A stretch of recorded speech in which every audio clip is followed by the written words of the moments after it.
Hello दोस्तों, welcome back to our channel daily vlog with Pallavi. और महाकाल लोक के दर्शन की एपिसोड 3 आ चुका है। तो बहुत ही डिस्क्रिप्शन में यहाँ डिस्क्राइब करके बताया गया है हर एक स्टेचू का, तो प्लीज़ वीडियो अंत तक जरूर देखिएगा। के पास में अभी आप कुछ बताने वाले हैं। यहाँ देख पा रहे हैं यह सौंदर्यीकरण की जो कलाकृतियाँ बनी हुई हैं, ये सिर्फ प्रतिमाएं नहीं है, हर चीज़ अपना एक उद्देश्य दर्शा रही है और कोई ना कोई प्रतीक है, कोई संकेत है, उसको दर्शा रही है। अभी जैसे आपने देखा महाकाल लोक की शुरुआत जब होती है तो एक विशाल द्वार बताया गया। वो विशाल द्वार बनाने का उद्देश्य स्वागत हो रहा है, वो एक भव्य विराट व्यक्तित्व की आप क्षेत्र के अंदर आप एंट्री कर रहे हैं। पीछे की तरफ आप देख पा रहे हैं, ये एक्चुअल रुद्र सागर तालाब था। रुद्र सागर तालाब को हटाकर यहाँ सौंदर्यीकरण करते हुए ये सब चीज़ें बनाई गई है। आपको एक शिव प्रतिमा दिख रही होगी, ये महाकाल नहीं है, ये महाकाल शिव जी के अलग अलग रूप हैं। तो उनमें से ये जो पीछे आपको रूप दिख पा रहा होगा, साधना करते हुए इसे शंकर रूप कहा जाता है। तो ये भगवान शिव का शंकर स्वरूप है और आप देख पा रहे होंगे। और अलग अलग आपको जो जानवर दिखाई दे रहे होंगे, जैसे शेर दिखाई दे रहा है और नंदी भी है। वो सिर्फ तालाब उधर कलाकृति फव्वारा नहीं है, वो नतमस्तक है, उनको सम्मान प्रणाम करते हुए वो यहाँ पर उनकी आकृतियाँ दर्शाई गई है। तो यहाँ पर सर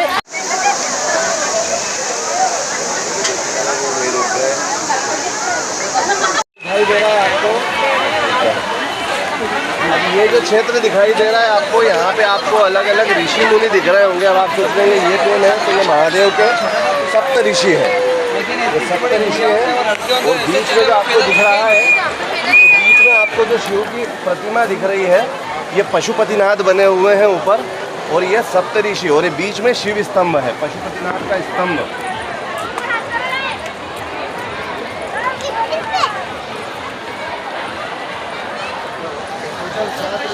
यहाँ पे जो जितनी प्रतिमाएं बनी हुई है, इसमें कुछ चीज़ें गौर करने वाली ये भी है। और ये चीज़ जब बन रहा था, उन लोगों के लिए भी विशेष चैलेंज हुआ होगा कि कहीं से कहीं तक कुछ ऐसा नहीं हो जिसमें कोई जो वास्तु वाली चीज़ें होती है और दिशाओं वाली चीज़ें होती है, उसमें कुछ गड़बड़ाहट हो। अभी जैसे मैं देख रहा था कि एक ऋषि बैठे हुए हैं और ऋषि के पीछे शंकर स्वरूप है, तो उनको जो ऋषि की पीठ नहीं आ रही हो, तो आप देखो जैसे कभी भगवान की पीठ करके नहीं बैठना चाहिए, उसी तरीके से ऋषि जो है वो शंकर जी की पीठ नहीं करके बैठे हुए। शंकर जी का मुंह अभी हमारी तरफ है और ऋषि का पीठ दूसरी दिशा में, तो बहुत अच्छी बात है। पीछे की तरफ आप देख पा रहे होंगे, तो भगवान शिव का वीरभद्र स्वरूप है यहाँ पे।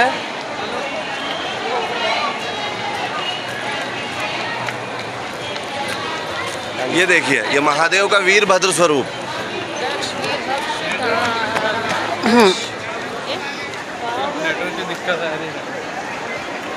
प्रजापति दक्ष का गर्दन काटने की वो जी पापा पे बता रहे। अच्छा लगा भाई।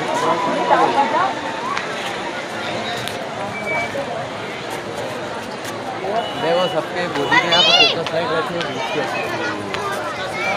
आपको यहाँ की भी कथा अगर आपको जानकारी हो, वीरभद्र स्वरूप महादेव ने कब लिया था, तो जब प्रजापति दक्ष जो शिव जी की पहली पत्नी थी, सती माता उनके पिता थे, तो जब उन्होंने शिव जी का अपमान किया और माता सती ने उनके सम्मान में अग्निदाह कर लिया, उसके बाद में भगवान शिव के वीरभद्र स्वरूप ने राजा दक्ष की गर्दन काट दी थी। ये स्वरूप यहाँ भगवान शिव के वीरभद्र स्वरूप को दर्शाया गया है।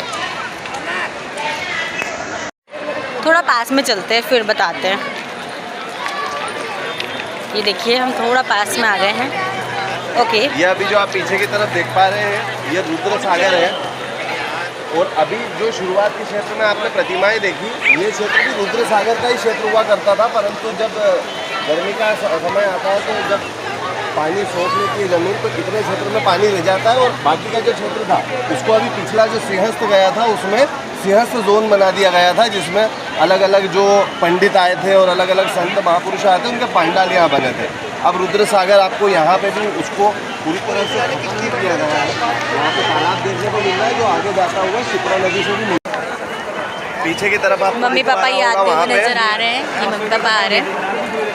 पीछे वहाँ पे दिख पा रहा होगा कई लोग यहाँ से प्रणाम करने लगते हैं कि महाकाल मंदिर के दर्शन हो रहे हैं, पर वो महाकाल मंदिर नहीं है, वो भारत माता मंदिर है और कुछ वर्षों पूर्व बनाया गया है। और उसके पीछे क्या क्या स्टेचू बने हुए हैं। अच्छा, कार्तिक महाराज है, ये कार्तिक महाराज।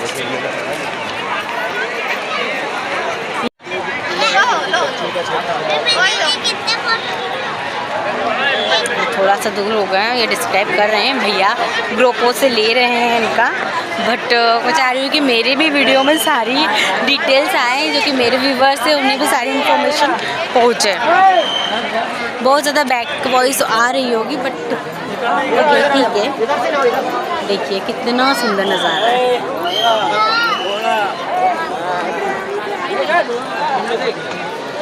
चलो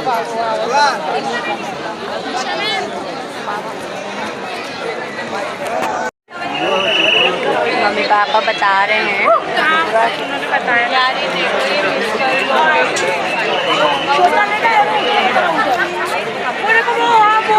हाँ चल चल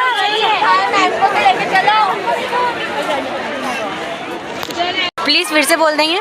पीछे की ओर जो आपको विशाल भव्य प्रतिमा दिख पा रही होगी, उसमें आप सोच रहे होंगे ये कौन सा दृश्य है। तो पीछे की ओर आपको जो दिख पा रहा होगा ज्वाला के रूप में, पीछे ज्वाला के रूप में जो दिख पा रहा है वो त्रिपुरासुर की प्रतिमा है। त्रिपुरासुर को वरदान प्राप्त था कि जब तक उसके 3 सरों को एक बार में ख़त्म नहीं किया जाए कि मृत्यु नहीं हो सकती थी। तो भगवान शिव ने स्वयं जाकर, जिसमें व्रत पर सारथी बने हुए हैं भगवान ब्रह्मा, और एक ही बार में 3 सिरों पर वार किया और 3 सिर जो त्रिपुरासुर के वो भस्म हो गए थे।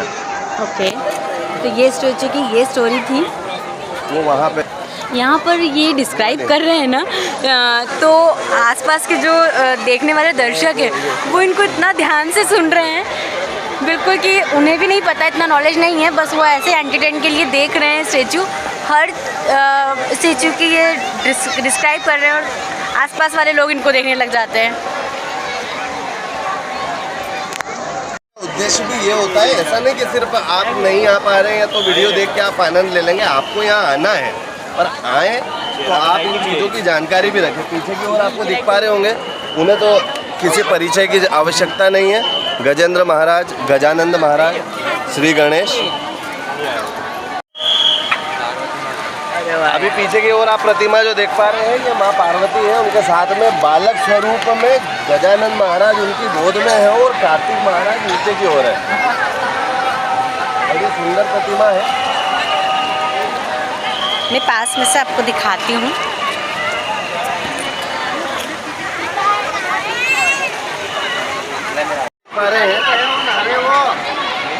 ये ऐसी प्रतिमाएं हैं जो कि सभी के लिए बड़ी आवश्यक भी है। इनसे बच के भी रहना चाहिए, इनका सम्मान भी करना चाहिए, क्योंकि ये नवग्रह है, नवग्रह देवता है। बीच में जो आपको 7 घोड़े पर दिखाई दे रहे हैं वो हमारे सूर्य महाराज हैं, और सूर्य महाराज केंद्र में हैं और सभी नवग्रह इनकी परिक्रमा और साधना करते हुए और नमन करते हुए हैं। विशेष स्थान इनका यहाँ पर दिया गया है, क्योंकि नवग्रह की जहाँ बात की जाए तो नवग्रह की एक मंदिर आपको महाकाल मंदिर प्रांगण में भी मिलता है, और वहीं पास में ही एक नगरी है निमाड़ क्षेत्र में, खरगोन क्षेत्र, जो कि सिर्फ जाना जाता है नवग्रह मंदिर क्षेत्र के नाम से। वहाँ पर भी सेम इसी तरीके से आपको भगवानों के स्थान मिलेंगे, जहाँ पर पहली सूर्य की किरण भगवान सूर्य पर पड़ती है और नवग्रह से पूरे जो शहर है खरगोन शहर, उसका दिनचर्या की शुरुआत होती है। अभी आप एक विशेष प्रतिमा आने वाली है जो आप यहाँ पर देख पा रहे होंगे। एक ये पूरे क्षेत्र में एक विशेष प्रतिमा है, लोग उसको देख के बड़े आश्चर्यचकित होते हैं कि ऐसा कैसे संभव है। पहले प्रतिमा को देखिए, फिर मैं आपको बताऊँ। नीचे की तरफ आप देखेंगे, इधर पास में आप यहाँ देखेंगे शिवलिंग है, शिवलिंग के ऊपर पैर रख के महादेव ऊपर खड़े हैं, और दूसरी तरफ यमराज के सिर पर पैर रखा हुआ है। इस मूर्ति जो प्रतिमा बनी हुई है, इस प्रतिमा का अर्थ है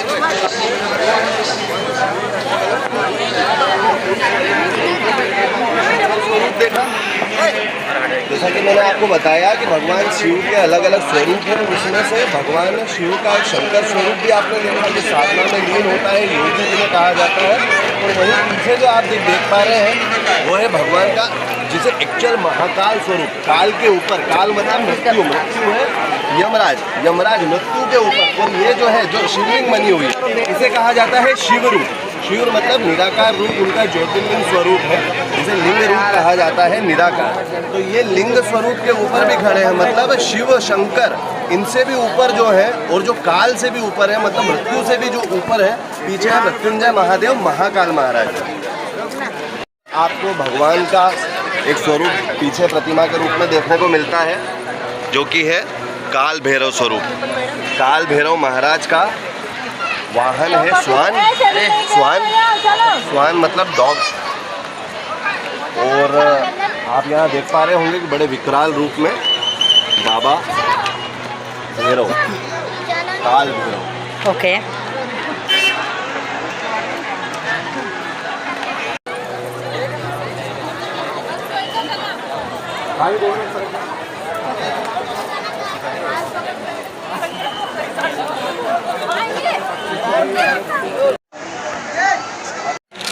हबीबी, वेलकम टू दुबई।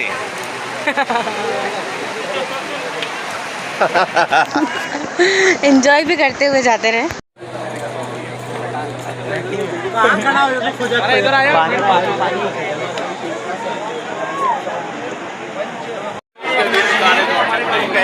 पीछे की तरफ आप प्रतिमा देखिए,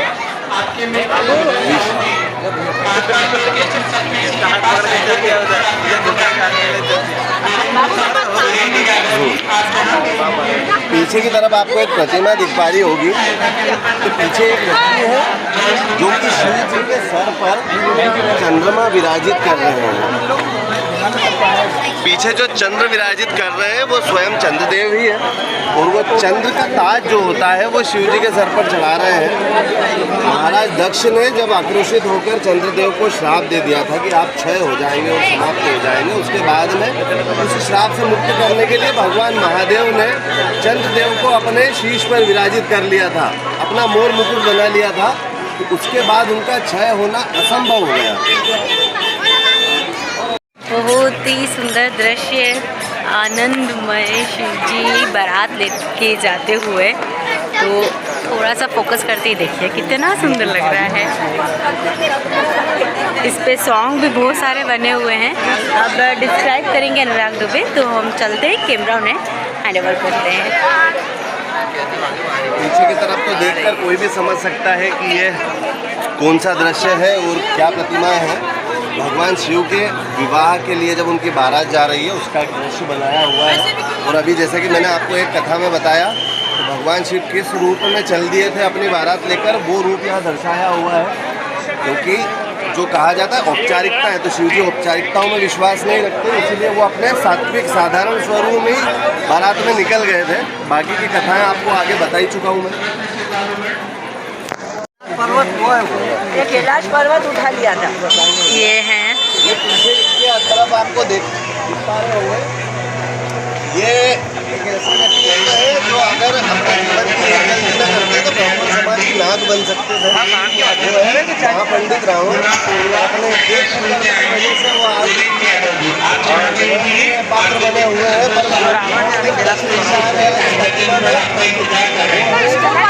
बाबा महाकाल को, बाबा शिव को अपने घर ले जाने की हट जब रावण ने यह हट कर ली थी कि मैं आपको अपने लंका पर लेकर जाऊंगा, अपने घर लेकर जाऊंगा, और बाबा महाकाल, बाबा शिव जैसे कैलाश छोड़कर जाने को कभी भी राजी नहीं हुए, न जाना चाहते थे। तो वहाँ पर एक जिद्दीपन जो होता है, बाल हट जिस तरीके से होता है, तो रावण ने पूरा कैलाश पर्वत नहीं, एक हिस्सा जिसमें भगवान शिव थे उन्हें उठा लिया था कि मैं आपको ऐसे कि ऐसे ही लंका ले जाऊंगा, अपने घर ले जाऊंगा। इसे वर्तमान में और हिंदी में उसे उपाधि कहा जाता है। तो उपाधि स्वरूप में भगवान शिव ने रावण को रावण नाम दिया था, कि जो कि रुदन में सबसे ज़्यादा, जिससे तीनों लोग रोने में गुंजा दे, तीनों लोग गूंजने लगे उनके रोने से, उसका अर्थ होता है रावण। पहले इससे पहले, इस दृश्य से पहले रावण का नाम दशग्रीव था। दशग्रीव मतलब 10 सर वाला, दशानन लंकेश।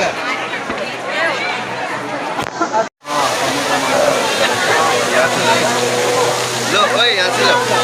हम लोग यहाँ तो फोटो खिंचाएंगे समुद्र मंथन में। हमारा फोटो ले लो यार। अब जो भगवान शिव का एक विशाल और विराट स्वरूप देख पा रहे होंगे पीछे प्रतिमा में, ये स्वरूप जो है, इसके बाद इसके पीछे जो आप देख पा रहे होंगे दृश्य और घटना, इसके बाद में भगवान का नाम भगवान नीलकंठ पड़ा था। पीछे की ओर आप देख पा रहे हैं वो कमंडल में कुछ ग्रहण कर रहे हैं। वो है जब समुद्र मंथन हुआ था तो अलग अलग चीज़ें, आभूषण और अलग अलग पदार्थ निकल रहे थे, द्रव्य निकल रहे थे, जिसमें एक निकला था विष। विष का जो पात्र था जिसका नाम था, विष का नाम हलाहल।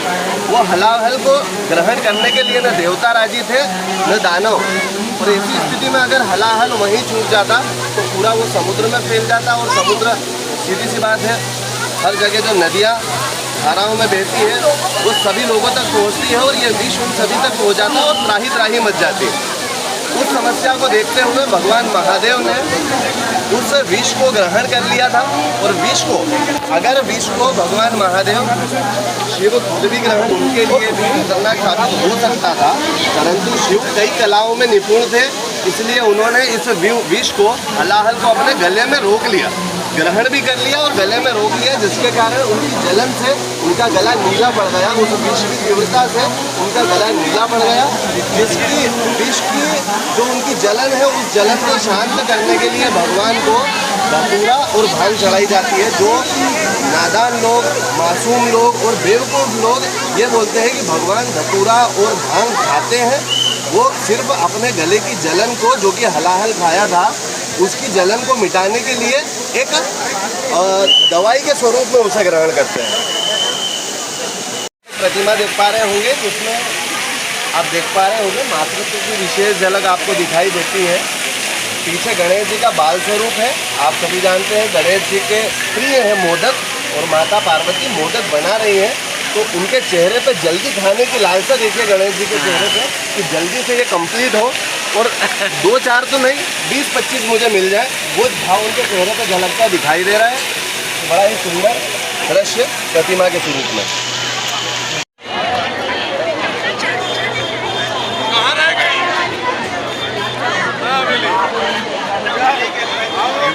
पीछे आपको दिख पा रहा होगा, अब प्रतिमा देख के आप समझ लीजिए कौन से भगवान हैं। आप जानते ही होंगे, हमारे वज्र के अंग जैसे बजरंगी हनुमान जी के पीछे प्रतिमा है। पंचमुखी हनुमान है जो कि महादेव के ही अंश हैं। तो पंचमुखी स्वरूप अब भगवान ने लिया था, वो जानकारी आपको अगर नहीं हो तो वो भी आप बताइए। जब वो भी आपको इस वीडियो में बताते हैं कि भगवान हनुमान जी ने पंचमुखी स्वरूप कब लिया।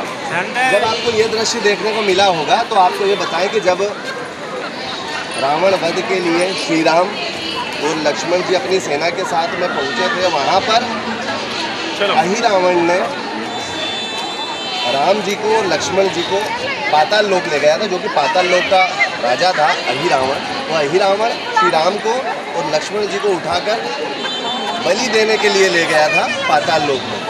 वहाँ पर एक उन्होंने टोटका किया, टोटका, क्योंकि सीधी सी बात है वो जो थे वो राक्षस थे, और राक्षस होने के नाते उन्होंने टोटका किया था कि जब तक आप सुरक्षित यहाँ से श्री राम और लक्ष्मण जी को नहीं निकालते, जब तक उनके जो राम जी जहाँ पर उन्हें मूर्छित अवस्था में लिटाया हुआ था उसके पांचों ओर 4 दिशाएं होती है, पर 5 दिशाओं में 5 दीप लगा रखे थे, 5 दिए जलाए हुए थे। और टोटका ये था कि जब तक आप एक व्यक्ति एक फूंक से 5 दियों को नहीं बुझा देता, तब तक ये टोटका खत्म नहीं होगा और ये मूर्छा से उठेंगे नहीं भगवान श्री राम और लक्ष्मण, और आप उन्हें यहाँ ले जा नहीं सकते।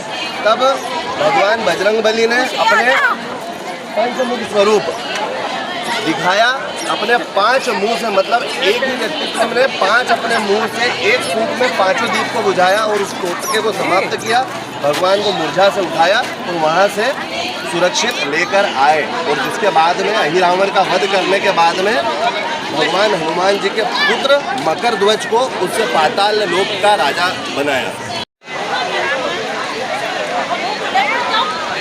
अभी 8:30 बज चुके हैं, ठंडी का माहौल है और बस हम पहुंचने वाले हैं मंदिर। आपने बहुत सारे वीडियो देखे होंगे, महाकाल लोक के लोग स्टेटस डाल रहे, वीडियो डाल रहे हैं, पर इस तरह से डिस्क्रिप्शन शायद ही आपने किसी वीडियो में देखा होगा। वीडियो अगर आप कोई भी यूट्यूब पर देखते हैं या कोई भी यूट्यूबर अगर वीडियो को डाल रहा है तो मेरा इस वीडियो के माध्यम से उसको यही सुझाव रहेगा कि अगर कोई प्रतिमाएं बता रहे हो, मेरी बात तो जिस भी स्थान पे आप जा रहे हैं उसकी पूर्ण जानकारी रखें। दूसरी चीज़, जिन प्रतिमाओं को देख रहे हैं उस प्रतिमा से जुड़ी हुई कहानी, किस्से, लीलाएं भगवान के, वो आपको जानकारी होना चाहिए। आपके दर्शकों को आप क्या बता रहे हैं, फिर आप कैसे दृश्य दिखाना चाहते हैं वो खुद भी आके देख लेंगे। कभी ना कभी तो कोई आएगा ही महाकाल के दृश्य में, नहीं तो ऊपर जाके देखेगा। पर यह है, जब अगर आप वीडियो देख पा रहे हो तो अब हम आ रहे हैं, हम भी दर्शन करने आए हैं, पर वीडियो अगर बन रहा है आप लोगों तक पहुंचेगा तो आपको जानकारी मिलना चाहिए। मैंने जैसे कि बताया आपको, महाकाल लोक आपको इतना सुंदर एक जैसे बोलेंगे लाभ प्रदान कर रहा है। अगर आप यहाँ पर आते हैं, आपका सौभाग्य होता है यहाँ आने का, तो आपको एक लाभ ये प्राप्त होगा, सिर्फ दर्शन मात्र से आप जितनी आप यहाँ प्रतिमाएं देख पा रहे हैं उससे जुड़े किस्से, कहानियाँ, उनको अगर आप जानते हैं तो आपको लगभग शिव पुराण पढ़ने जितना पुण्य प्राप्त होगा, लाभ प्राप्त होगा।